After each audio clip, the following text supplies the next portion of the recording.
What's good scenarios for Lucio and Vex?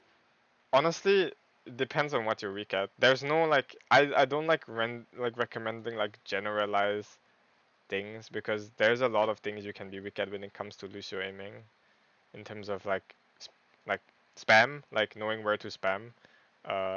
Mid-range aiming, which is more projectile based, close range aiming, which is more similar to traditional hit scan aiming where you track.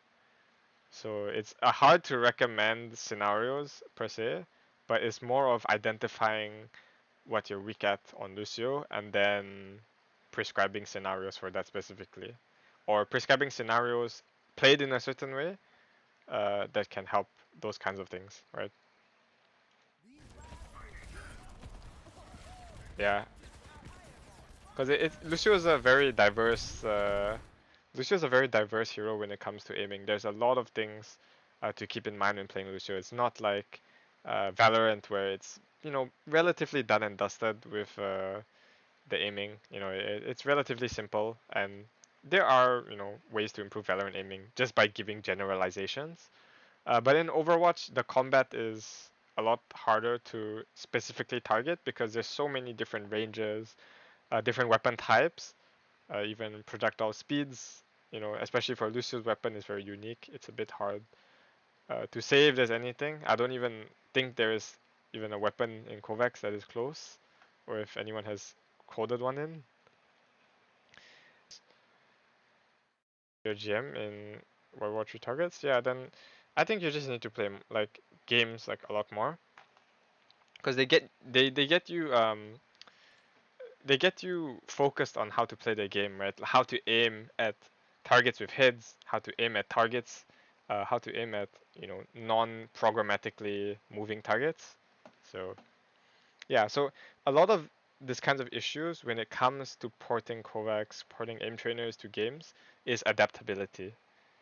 You're so obsessed with keeping that scenario in place, right? So let's say you play CLSI, you play like close long strafes, and you're obsessed, right? Because it says long strafes, and it is close. So you are always playing close long strafes when you are playing close long strafes. That makes sense, right?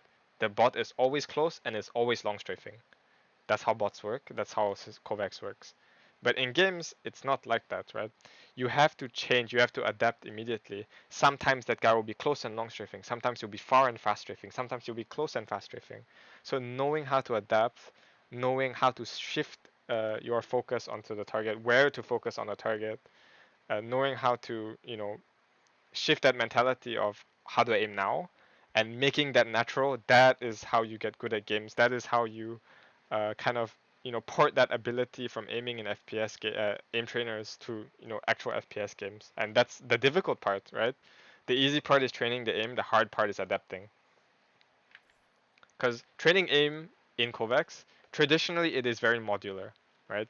You train this part of your aim or this general part of your aim. You train this general part of your aim. The target always moves the same generally, unless you're playing a scenario which moves differently, which I recommend. Stuff like air, whatever. You're always training one part, and I think it is good that it's modular, but playing something that is always modular and going to something where you have to adapt a lot, that would be hard. Playing a mix of both will help. Using modularity to help you improve things that you're weak at is good, but using modularity to try to improve everything at once is not. So that's my take on uh, you know porting from FPS aim trainers and porting that to actual games, right? So it's something you have to learn and it takes time, but eventually you'll get there.